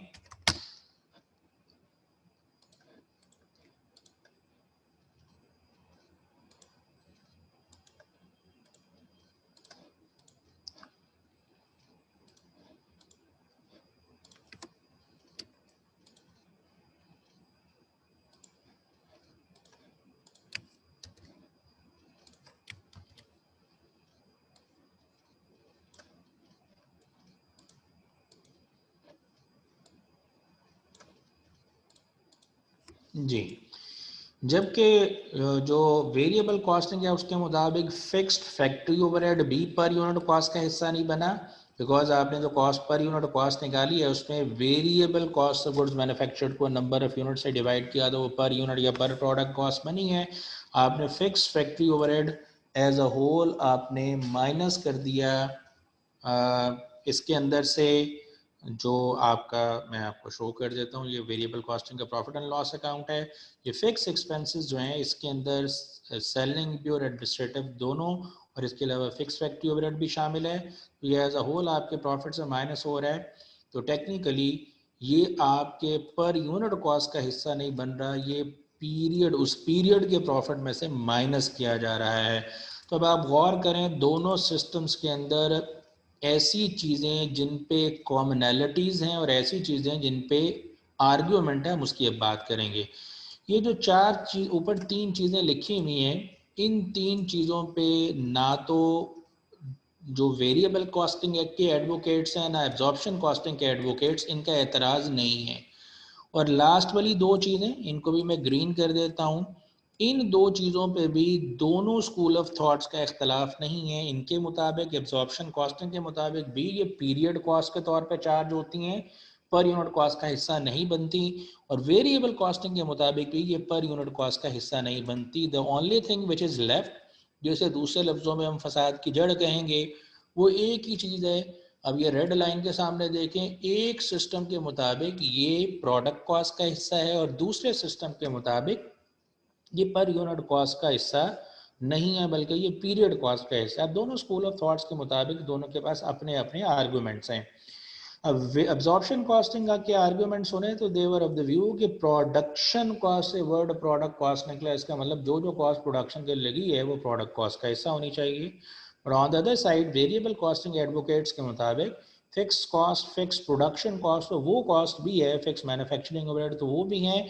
चाहे आप चीज़ ना भी बनाएं, ज़ीरो प्रोडक्शन करें तो भी फैक्ट्री का रेंट देना पड़ेगा। तो इसका मतलब वो प्रोडक्शन की वजह से तो इनकरी नहीं हो रही। अगर आप किसी महीने में किसी साल में ज़ीरो प्रोडक्शन भी करते हैं तो भी फ़र्क नहीं आएगा। सो टेक्निकली इन दोनों सिस्टम्स के अंदर जो इख्तलाफ है वो फिक्स फैक्ट्री ओवरहेड के अंदर है कि एक सिस्टम के मुताबिक फिक्स फैक्ट्री ओवरहेड पर यूनिट कॉस्ट का हिस्सा और एक के मुताबिक नहीं है। इसी वजह से जो भी हमने यहाँ पे कैलकुलेशन की, इसके अंदर हमें फ़र्क नज़र आ रहा है कि जो पर यूनिट कॉस्ट कैलकुलेट हो रही है एब्जॉर्प्शन कॉस्टिंग के मुताबिक वो 12 बन रही है। और वो 12 कैसे बन रही है? 55, 25 और 40। ये 40, 55 और 25 में फ़र्क नहीं है। फ़र्क यहाँ पे 40 और यहाँ पे 30 है। यहाँ पे सिर्फ वेरिएबल मैन्युफैक्चरिंग शामिल हो रहा है, यहाँ पे फिक्स भी शामिल हो रहा है। तो इनफैक्ट दोनों सिस्टम का प्रॉफिट तब तक सेम होगा जब तक इन्वेंट्री नहीं है। अगर इन्वेंट्री होगी तो दोनों सिस्टम के प्रॉफिट में फ़र्क होगा। कितना फ़र्क होगा? जितना इन्वेंट्री की वैल्यू में फ़र्क है। 1000 का फ़र्क है तो अब अगला सवाल, इन्वेंट्री की वैल्यू में फ़र्क लाने वाली चीज़ क्या है? इन्वेंट्री की वैल्यू में फ़र्क लाने वाली चीज़ फिक्स्ड फैक्ट्री ओवरहेड है। अब मेरे साथ रहिएगा, मैन्युफैक्चरिंग ओवरहेड 40,000 टोटल का है और वेरिएबल जो है वो 30,000 है। तो इसका मतलब मेरा जो फिक्स मैन्युफैक्चरिंग ओवरहेड है वो कितने का है? मैं यहाँ पे एक कॉलम ऐड कर लेता हूँ, यहाँ पे अमाउंट मेंशन कर लेता हूँ, यहाँ से ही कॉपी कर लेते हैं जी। डायरेक्ट मटेरियल जो है वो 55,000 का है, डायरेक्ट लेबर जो है वो 25,000 की है, वेरिएबल फैक्ट्री ओवरहेड जो है वो 30,000 का है, फिक्स फैक्ट्री ओवरहेड जो है वो 10,000 का है।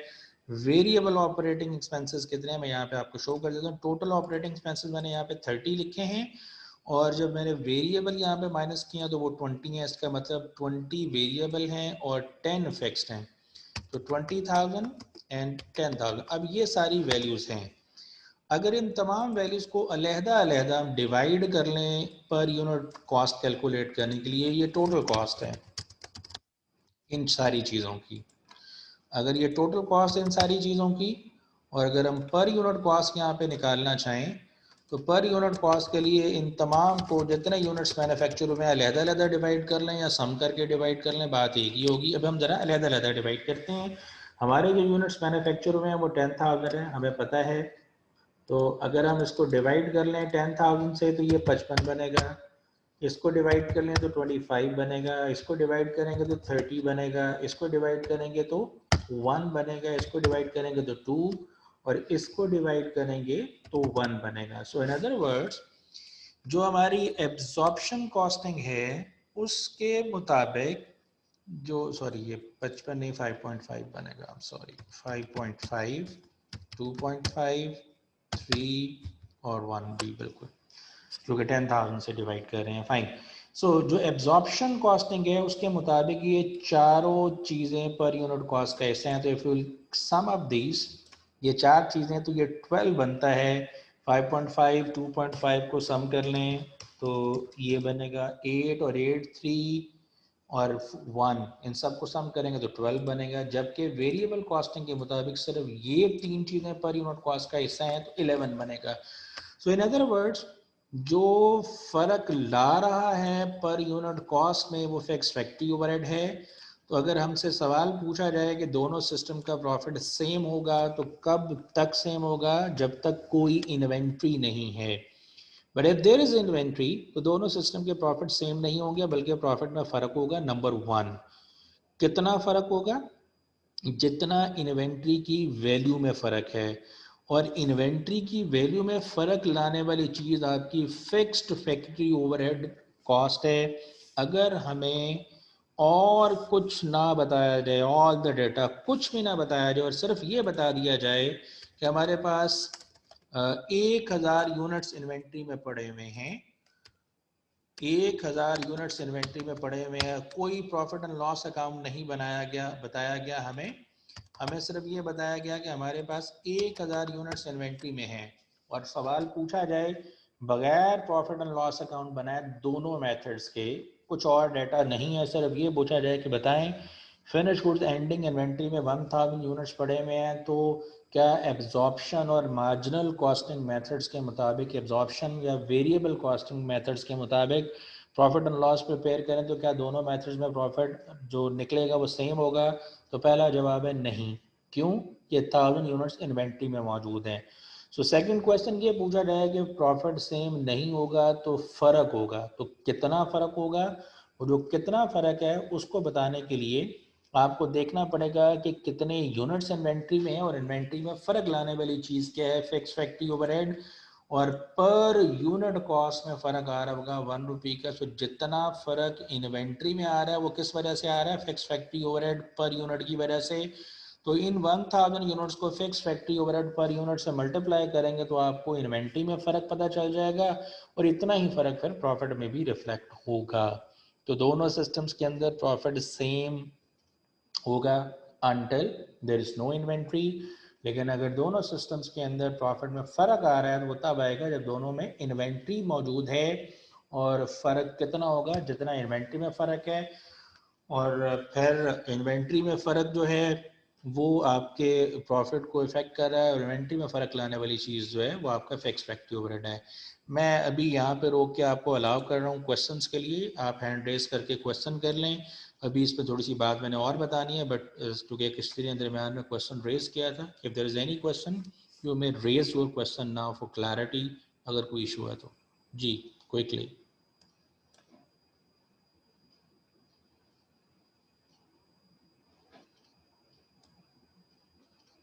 तो सब समझ आ गया है या सब ही समझ नहीं आया?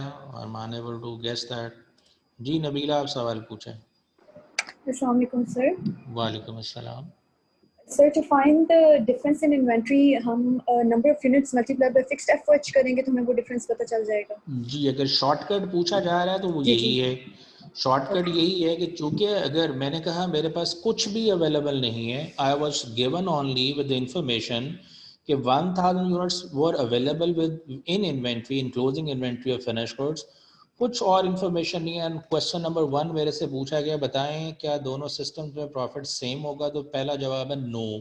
Okay fine. फिर दूसरा सवाल ये पूछा जाए बताएं कितना फ़र्क होगा, तो जवाब ये है जितना इन्वेंट्री की वैल्यू में फ़र्क है। जैसे हमारी एग्जांपल में साबित हुआ 1000 इन्वेंट्री की वैल्यू में फ़र्क था, 1000 ही प्रॉफिट में फ़र्क था। सो फिर अगली बात, ये दूसरा सवाल था। तीसरा ये पूछा जाए कि इन्वेंट्री में फ़र्क कितना होगा, तो उतना होगा जितना पर यूनिट फिक्स फैक्ट्री ओवरहेड है उसको नंबर ऑफ यूनिट से मल्टीप्लाई कर लिया जाए। बिकॉज इन्वेंट्री की वैल्यू में फ़र्क एक तरफ 11 पर यूनिट कॉस्ट है, एक तरफ 12, तो फ़र्क आ किस वजह से है? इस 1 रुपये पर यूनिट की वजह से। तो ये 1 रुपया पर यूनिट है, अगर ये 4 रुपये पर यूनिट होगा तो मैं 4 से मल्टीप्लाई कर दूंगा 1000 को, तो आई कैन टेल कि दोनों सिस्टम्स के प्रॉफिट में फ़र्क जो होगा वो 1 ज़रब 4 1000 मल्टीप्लाइड बाई 4 होगा। मेरी बात समझ आ गई? जी sir, thank you so much. जी if there is any other question आप पूछ सकते हैं। If there is any other question, so no question, अस्तगफिरुल्लाह। जी मानूर, आप सवाल पूछें। अस्सलाम वालेकुम सर। वालेकुम अस्सलाम। सर ये 1000 जो आपने भी वैल्यू निकाली है जरा प्लीज काइंडली दोबारा बता दें। ये 1000 मैंने वैल्यू, ये वाली जो 1000 लिखी है मैंने, जी सर जी। ये मैंने लिखी है कि मैंने आपको सवाल दिया, ये ऊपर वाली इंफॉर्मेशन दी है, दिस वन, ठीक है, ये वाली इंफॉर्मेशन मैंने दे दी है। और इस इंफॉर्मेशन के अलावा मैंने आपको ये बताया कि मेरे पास 1000 यूनिट्स एंडिंग इन्वेंट्री में मौजूद हैं।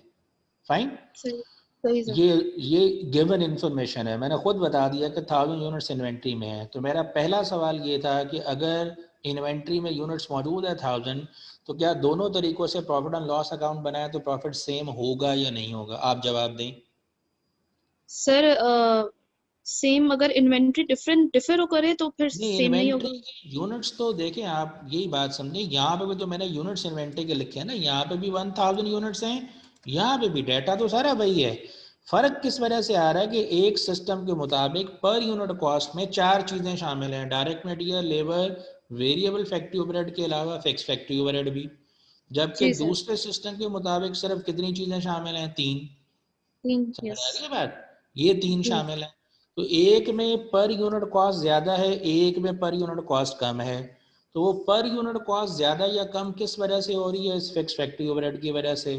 मेरे सवाल पे गौर करना है, मैं भी आपके सामने दोबारा लिखता हूँ, इधर देखें जरा। मैंने कहा कि if there is no inventory, मैंने ये जीरो कर दी इन्वेंट्री, यहाँ पे भी जीरो कर दी इन्वेंट्री, तो प्रॉफिट कितना कितना है बताएं। सर, प्रॉफिट सेम है। सेम है, 50,000 ऐसे ही है। Yes sir. ओके, अब मैं अगली बात कर रहा हूँ कि नहीं, इन्वेंट्री मेरे पास मौजूद है, 1000 यूनिट्स मेरे पास इन्वेंट्री में पड़े हुए हैं। So I want to calculate the value of these units, तो मुझे पहले पर यूनिट कॉस्ट निकालना पड़ेगी, और पर यूनिट कॉस्ट निकालने का तरीकाकार, जितनी गुड्स मैन्युफैक्चर होने की कॉस्ट है, जितने यूनिट्स मैन्युफैक्चर में, उससे डिवाइड कर लिया जाए। 120 डिवाइडेड बाय 10 वो बनेगा 12। ये हमने कैलकुलेट भी किया है, यहाँ तक समझ आ गई। Yes sir. ठीक है, अब अगर 12 को 1000 यूनिट से मल्टीप्लाई करूं तो वो 12,000 बनता है, फाइन। तो ये प्रॉफिट इस तरीके के तहत 62 निकलता है। अब यही 1000 यूनिट्स, यूनिट्स तो नहीं बदले, ये तो प्रॉफिट एंड लॉस अकाउंट बनाने का तरीका कार बदला है, कंपनी नहीं बदली, सारी कंपनी भी वही है, डेटा भी वही है। तो अगर यहाँ पे मैंने ये 1000 यूनिट्स की वैल्यू निकालनी है, तो मुझे फिर पर यूनिट कॉस्ट निकालना पड़ेगी, और पर यूनिट कॉस्ट कैसे निकलेगी, जितने गुड्स मैन्युफैक्चर्ड की कॉस्ट है उसको यूनिट से डिवाइड कर दिया जाए। इस सिस्टम के मुताबिक गुड्स मैन्युफैक्चर्ड की कॉस्ट में सिर्फ वेरिएबल कॉस्ट शामिल है। 110 को अगर 10 से डिवाइड करेंगे तो 11 बनेगा, और अगर 11 पर यूनिट कॉस्ट बनती है तो 1000 से मल्टीप्लाई करूँ पर यूनिट कॉस्ट से, तो ये 11,000 बनेगी। अब अगर मैं सारा कुछ करूँ तो यहाँ पे प्रॉफिट 62, यहाँ पे 61 है। Profit yes. सेम था जब तक इन्वेंट्री नहीं थी, ठीक है। Yes sir.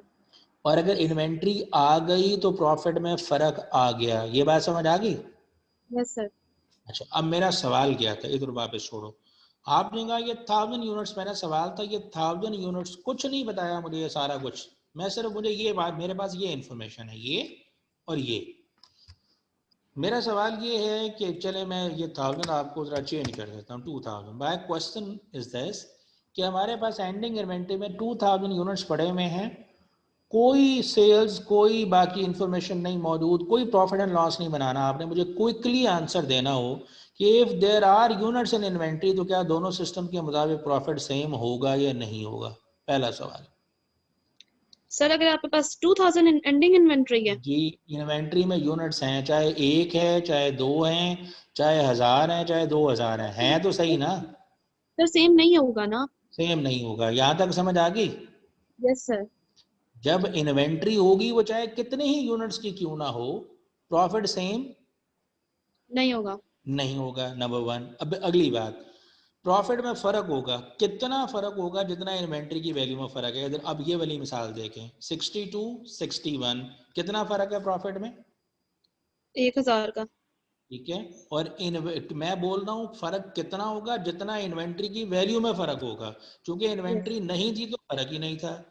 तो अगर फर्क है इन्वेंट्री की वजह से, तो जितना इन्वेंट्री की वैल्यू में फर्क है उतना ही प्रॉफिट में फर्क है। बताएं कितना फर्क है इन्वेंट्री की वैल्यू में, 12,000 है एक जगह पे, और एक में 11,000 है, ठीक। 1000 है। अब अगला सवाल, ये 12 और 11 में फर्क कैसे आया, फर्क लाने वाली चीज ये फिक्स फैक्ट्री ओवरहेड है, ऐसे ही है।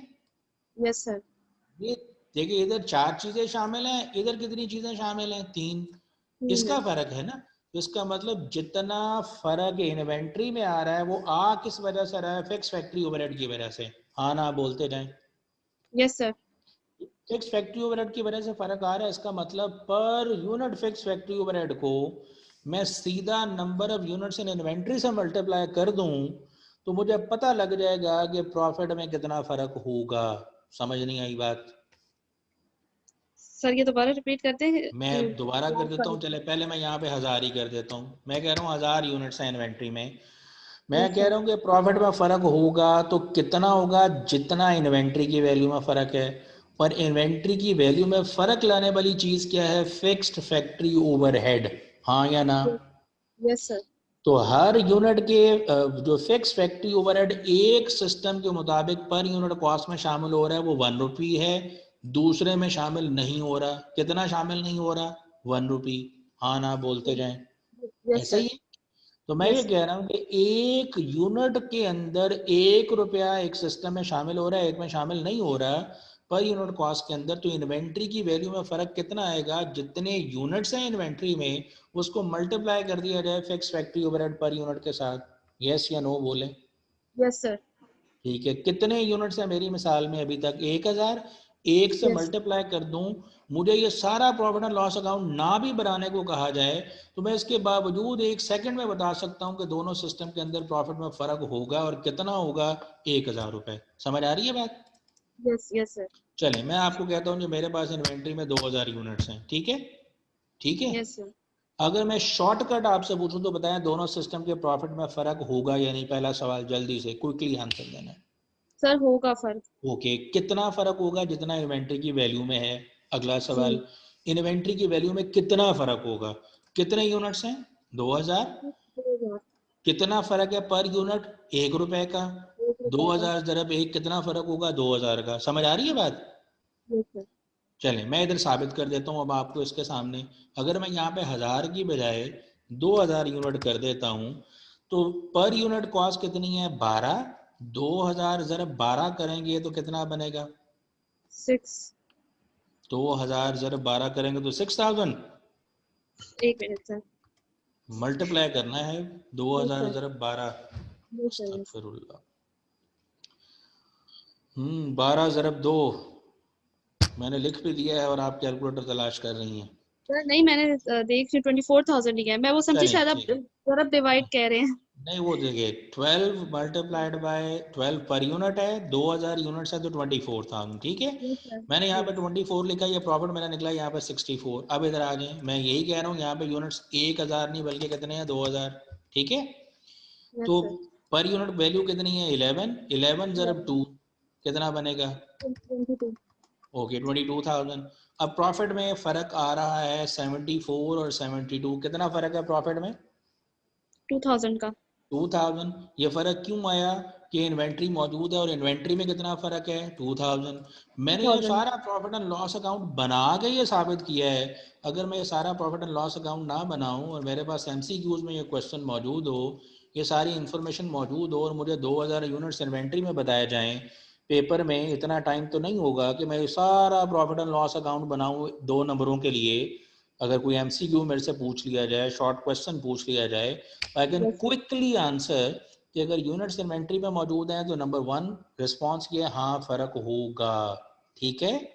दूसरा, कितना फर्क होगा, जितना इन्वेंट्री की वैल्यू में फर्क है। तीसरा, इन्वेंट्री की वैल्यू में फर्क लाने वाली चीज फसाद की जड़ फिक्स फैक्ट्री ओवरहेड है।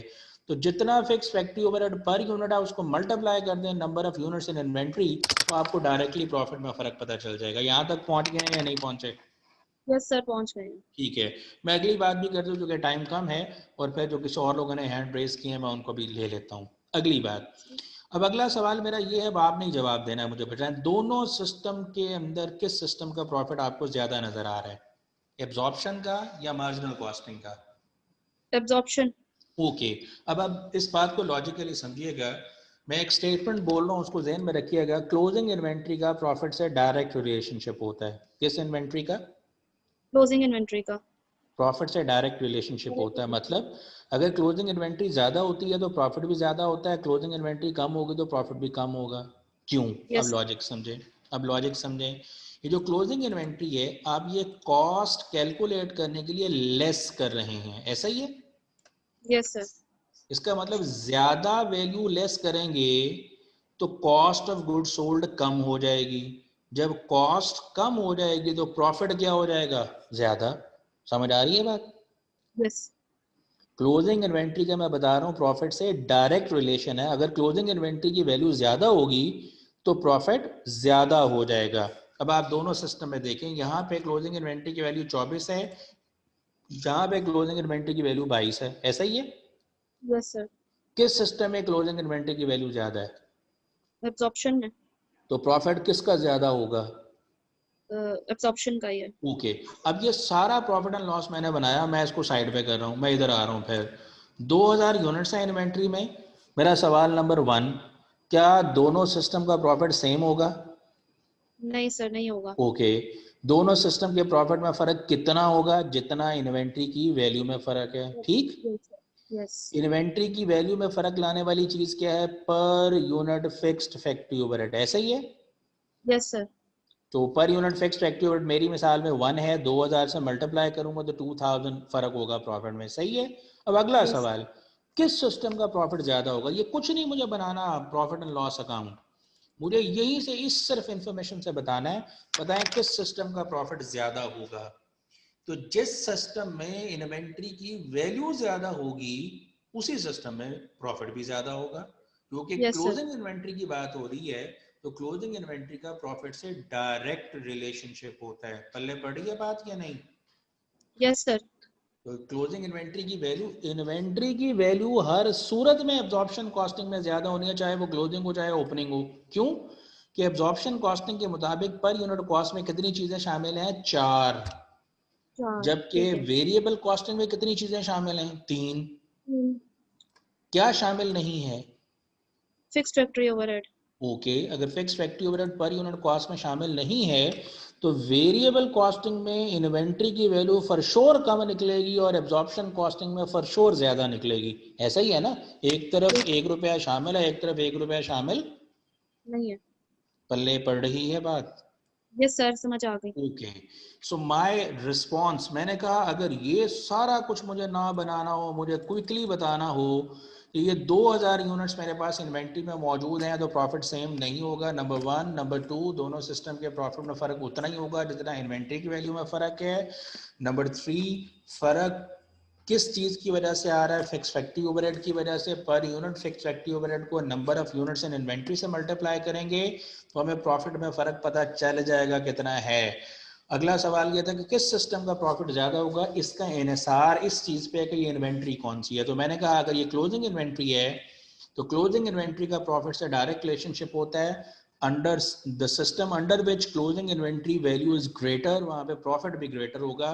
तो प्रॉफिट क्लोजिंग इन्वेंट्री की वैल्यू 2000 रुपए से ज्यादा होगी एब्जॉर्प्शन में, तो एब्जॉर्प्शन का प्रॉफिट भी ज्यादा होगा। फाइन, समझ आ यस गई सर। बात? चलें, मैं यस अब सर। इसको यहाँ तक, अगर किसी को कंफ्यूज है ना तो वो पूछ ले, मैं इसको चेंज करने लगा हूँ। अगर कोई इन्वेंट्री नहीं है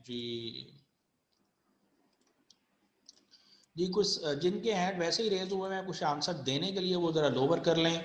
राजा सिद्धाम साहब आप सवाल कर लें जल्दी से। अस्सलाम वालेकुम। वालेकुम अस्सलाम जी। सर पूछना था कि जो कन्वेंशनल प्रॉफिट लॉस बनाते हैं हम, जी जी जी वो एब्जॉर्प्शन कॉस्टिंग और उसका प्रॉफिट मैच करेगा ना? जी, कन्वेंशनल प्रॉफिट एंड लॉस को ही absorption costing profit and loss कहते हैं। ठीक है सर, ठीक सर जी, ठीक है ठीक जी, है। ओके जी। जी कासिम आपने सवाल पूछना है, अगर कोई जनरल क्वेश्चन है तो वो बाद में चाहे पूछ लीजिएगा, मैं इस जो अभी डिस्कशन हुई इसमें कोई कंफ्यूजन है तो वो क्विकली पूछ लें। कासिम जी, अच्छा जनरल सवाल है तो ठीक है, ओके चलिए। जी कासिम साहब हमारे से सवाल कर रहे हैं कहीं और? चलें, ओके जी चलें। अब मैं इसको फर्दर लेके चल रहा हूँ। अगर ये क्लोजिंग फिनिश गुड्स इन्वेंट्री नहीं है, मैं अज्यूम करता हूँ क्लोजिंग नहीं है, मैं इसको चेंज कर रहा हूँ, ये मेरे पास ओपनिंग फिनिश गुड्स इन्वेंट्री है, मैं यहाँ पे 0 कर देता हूँ। फाइन, यूनिट्स इन इन्वेंट्री 2000 है, पर यूनिट कॉस्ट जो है वो वही है 12 रुपए, और अगर 12 रुपए है 12 ज़रब 12 ज़रब 2000 करेंगे तो 24,000। तो 24,000 और प्रॉफिट का रिजल्ट। अब सवाल अगेन यही है, इन्वेंट्री तो है, ओपनिंग है, क्लोजिंग नहीं है, तो क्या दोनों सिस्टम के अंदर प्रॉफिट सेम होगा? तो जवाब है नहीं।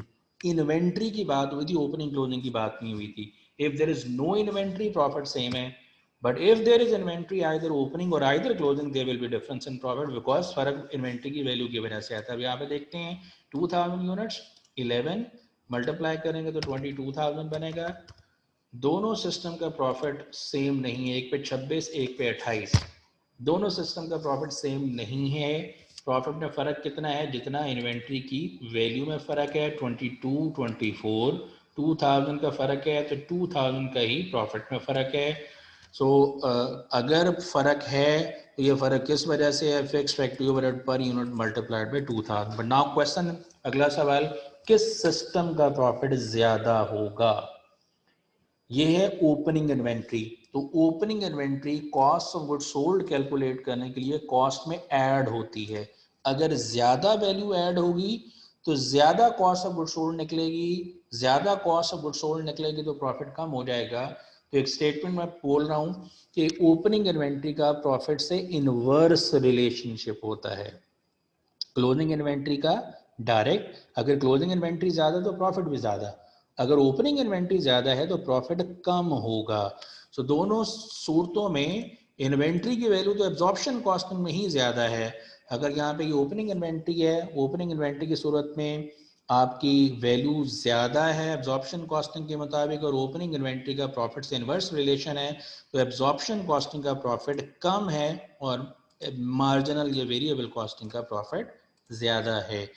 तो फ़र्क है दोनों सिस्टम्स में प्रॉफिट में तब जब इन्वेंट्री में फ़र्क होगा। यहाँ तक अगर बात समझ पाए हैं तो दैट्स फाइन। मैं अभी कुछ पावर पॉइंट स्लाइड्स हैं वो आपसे, ये मैंने आपको भेजी हुई हैं, मैं सिर्फ जस्ट टू शो यू ये जो सारी बात मैंने अभी आपसे शेयर की है वो यहाँ पे भी आपको नज़र आ जाएगी।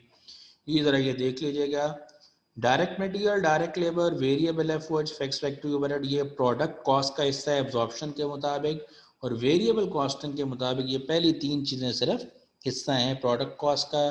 पीरियड कॉस्ट एतराज़ आखिरी दो चीज़ों पे नहीं है, एतराज़ वाली चीज़ ये सिर्फ fix factory overhead. I hope ये चीज़ आपको समझ आ रही होगी। ये सारी चीज़ें यहाँ पे समझाई गई हैं, ये कैलकुलेशन वगैरह जैसे मैंने आपके सामने शेयर की है यहाँ पे ये उन्होंने की हुई है, आप ये देख सकते हैं। या आपकी बुक के अंदर एक चीज़ लिखी हुई है, ये उस बुक से ही मैंने उठाया और मैं अभी आपके सामने यहाँ पे एक चीज़ शो कर रहा हूँ, इसको ज़रा समझिएगा। पहले लास्ट वाली चीज़ देखनी है आपने, ये टेबल में बताया जा रहा है production is equal to sales, यानी जितनी चीज़ें बनाई उतनी ही बेच दी, इसका मतलब देयर इज़ नो इन्वेंट्री, ऐसा ही है। अगर कोई इन्वेंट्री नहीं है तो relation between variable and absorption income, last वाला कॉलम देखें, एब्जॉर्प्शन का प्रॉफिट बराबर होगा वेरिएबल कॉस्टिंग के। यही बात मैंने आपको बताई, if there is no inventory तो प्रोडक्शन जो वेरिएबल कॉस्टिंग है और एब्जॉर्प्शन का प्रॉफिट इक्वल होगा। नंबर 2, प्रोडक्शन इज, ऊपर वाली चीज, production is greater than sales, यानी प्रोडक्शन ज्यादा है और सेल्स कम है, इसका मतलब इन्वेंट्री मौजूद है, क्लोजिंग इन्वेंट्री। यानी 100 यूनिट बनाए हमने, 100 यूनिट बनाए 80 बेच दिए, 100 यूनिट बनाएंगे 80 बेचेंगे तो 20 इन्वेंट्री में बचेंगे। अगर 20 इन्वेंट्री में बचेंगे तो और क्लोजिंग इन्वेंट्री में बच रहे हैं तो एब्जॉर्प्शन का प्रॉफिट ज़्यादा और वेरिएबल कॉस्टिंग का कम है। ये अभी हमने प्रूव भी किया। जो पहली सिचुएशन मैंने आपके सामने रखी कि 2000 यूनिट्स इन्वेंट्री में है और एब्जॉर्प्शन कॉस्टिंग के मुताबिक क्लोजिंग इन्वेंट्री की वैल्यू 24,000 और मार्जिनल के मुताबिक या वेरिएबल कॉस्टिंग के मुताबिक 22,000, दोनों की वैल्यू में 2,000 का फ़र्क, तो दोनों की वैल्यू की वजह से प्रॉफिट में भी फ़र्क होगा। और क्लोजिंग इन्वेंट्री का प्रॉफिट से डायरेक्ट रिलेशनशिप है, क्लोजिंग इन्वेंट्री की वैल्यू एब्जॉर्प्शन में ज़्यादा है तो प्रॉफिट भी एब्जॉर्प्शन का ज़्यादा होगा। ये तीसरी बात दरमियान में लिखी हुई है, production is less than sales, production कम है सेल्स से, यानी आपने 100 यूनिट बनाए और 120 बेच दिए, ऐसा तो हो नहीं सकता। ऐसा तभी पॉसिबल है जब हमारे पास कुछ बिगिनिंग इन्वेंट्री पड़ी हो। अगर हमारे पास कोई बिगिनिंग इन्वेंट्री मौजूद है तो इसका मतलब कि ओपनिंग इन्वेंट्री का इफेक्ट डोमिनेंट है, क्लोजिंग इन्वेंट्री अगर नहीं है तो एब्जॉर्प्शन का प्रॉफिट, ये production is less than sales, production ज़्यादा है, सॉरी प्रोडक्शन कम है और सेल्स ज़्यादा है। सेल्स तब ज़्यादा पूरी हो सकती है जब आपके पास ओपनिंग इन्वेंट्री में चीज़ें पड़ी हों, और अगर ओपनिंग इन्वेंट्री में चीज़ें पड़ी हैं तो एब्जॉर्प्शन कॉस्टिंग का प्रॉफिट लेस है वेरिएबल कॉस्टिंग से, लेस देन। तो ये चीज़ मैंने अभी एक्सेल में आपसे शेयर जो की है मैं वो दोबारा आपके सामने रख देता हूँ। ये भी आपके सामने होगा, ये ओपनिंग इन्वेंट्री थी और ओपनिंग इन्वेंट्री आपके सामने थी, तो एब्जॉर्प्शन का प्रॉफिट 26 है, वेरिएबल कॉस्टिंग का प्रॉफिट 28 है, दोनों सिस्टम के प्रॉफिट में डिफरेंस मौजूद है। अभी जो आपके पास बुक में क्वेश्चंस मौजूद हैं उसमें सिर्फ आपने ये प्रॉफिट एंड लॉस अकाउंट बनाने हैं, जो आपको कहा गया कि इस तरीके से बनाएं, इस तरीके से बनाएं, वैसे बनाएं, इसका फर्दर यूजेज जो है वो डिसीजन मेकिंग के अंदर हम फर्दर लिंक करेंगे। आई होप कि ये चीज़ समझ आ गई होगी। If there is any question right now you may raise now because time is about to end. तो मैं आपके सवाल अगर कोई है तो उसका जवाब दे देता हूँ। जी उस्मा आप सवाल कर सकती हैं। जी उस्मा मिर्ज़ा आप सवाल कर सकती हैं।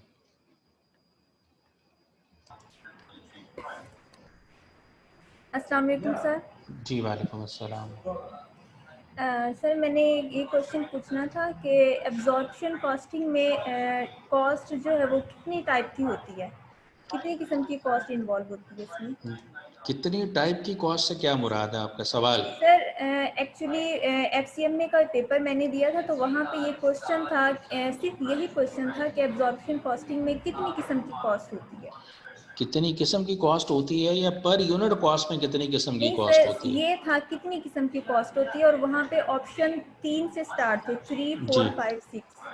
अच्छा 3, 4, 5, 6 तो अब आपके सामने एब्जॉर्प्शन कॉस्टिंग में पर यूनिट कॉस्ट में कितनी चीज़ें शामिल है? जी सर 4। 4। जी चलो सर। ठीक हो तो गया। सर वेरिएबल कॉस्टिंग है तो उसमें भी 4 ही होगी? नहीं उसमें 3 अब आपके सामने है, ये स्लाइड अभी आपको नज़र भी आ रही है, ये भी ये देख लें पर यूनिट कॉस्ट, इसमें फिक्स फैक्ट्री ओवरहेड शामिल नहीं है। ठीक है जी। जी थैंक यू। ठीक है जी। नासिर रज़ा आप अपना सवाल पूछ लें। हेलो जी नासिर साहब पूछें सवाल। सर, मैंने पूछना था कि जो वर्क इन प्रोसेस वाली इन्वेंटरी है उसका इफेक्ट नहीं होगा अगर वो भी सारे इफेक्ट? होगा, देखिए जेंटलमैन, अगर वो भी होगा तो यही बनेगी कहानी, यही बनेगी कहानी, चेंज नहीं होगी। मैंने सिर्फ सिंपलिसिटी के लिए आपके सामने ये बात रखी है। ठीक है मतलब ये कि अगर वो भी होगी तो डिफरेंस जी। आएगा प्रॉफिट में। जी एग्जैक्टली देखिए ना, वो ऐड हो रही ठीक है वो हो लेस हो रही है तो इफेक्ट वही रहेगा। ये तो एक ठीक इन्वेंट्री हो से कॉन्सेप्ट को लॉजिकली आपको नरेट किया है। ठीक है। ठीक हो गया, ठीक हो ये गया, थैंक यू। यूसुफ इकबाल साहब ने एक सवाल लिख के किया हुआ है कि आपने मशीन आवर्स, ऑपरेटिंग लीवरेज हमारे सिलेबस में नहीं है जेंटलमैन। जो मशीन आवर रिलेटेड क्वेश्चन जो मैंने हैंड आउट दिया था, और ये वाला जो है इसे हम लिमिटिंग फैक्टर एनालिसिस कहते हैं, उसका एनएसआर जो अभी आज डिस्कशन हो रही है इसके ऊपर है। तो जब ये कर लेंगे उसके बाद हम इसको डिस्कस करेंगे। और इसके अलावा आपने कहा जी मल्टी प्रोडक्ट के जो सीवीपी क्वेश्चंस हैं वो करवाए हैं। जी हमने ये करवाए हुए हैं लेकिन इसमें ये शामिल नहीं है। ये जेंटलमैन ये अभी बैग इतना पकड़ ले, टाइम थोड़े नहीं है, अंदर यहाँ बहरहाल जा, बैग पकड़ जी ले। ये इतना टाइम नहीं है। ये जिन लोगों ने कहा है मल्टी प्रोडक्ट का सवाल करवा दें, मैंने ग्रुप में जो आपका व्हाट्सएप है वो इसीलिए चैट अलाउ किया है कि सारी चीज़ें मेरे से नहीं पूछें आप एक दूसरे से भी डिस्कस कर लें। आप उस ग्रुप में लिखें, अगर किसी ने सॉल्व किया होगा तो वो अपना सोल्यूशन आपसे शेयर कर दे, उससे आपको हेल्प हो जाएगी, यानी क्लास का टाइम भी सेव हो जाएगा। कुछ चीज़ें ऐसी हैं जिसमें सिर्फ कैलकुलेशन के प्रॉब्लम है, आप एक दूसरे से डिस्कस करके उसको सॉल्व कर सकते हैं। So that's all for the day. अभी जो चैप्टर मैंने आपको बता दिया हुआ था, ये चैप्टर 6 है आपकी किताब से, जो किताब आपको हवाले कीजिए, उसमें से आप प्रैक्टिस करें, थेरी पढ़ें, ये सारी जो स्लाइड्स हैं इनको गो थ्रू करें, और इसके हवाले से कोई थ्योरेटिकल क्वेश्चन है वो कल पूछ लीजिएगा, और अगर कोई न्यूमेरिकल सवाल होगा तो वो भी हम कल उसको डिस्कस कर लेंगे। I hope the things are clear now. जी थैंक यू वेरी मच जी, अल्लाह हाफिज़, सी यू टुमारो इंशाल्लाह। प्रैक्टिस करके कुछ आइएगा और पढ़ के भी आइएगा जी। Thank you very much. नी मेला गुद्दा लोको, ये मेरा गुद्दा आ गया जी। ओए लोको, ये मेरा पटोला आ गया जी। लोको, लोको मुझे गुद्दा आ गया जी। लोको मेरा काका आ गया जी। लोको ने मेरे काम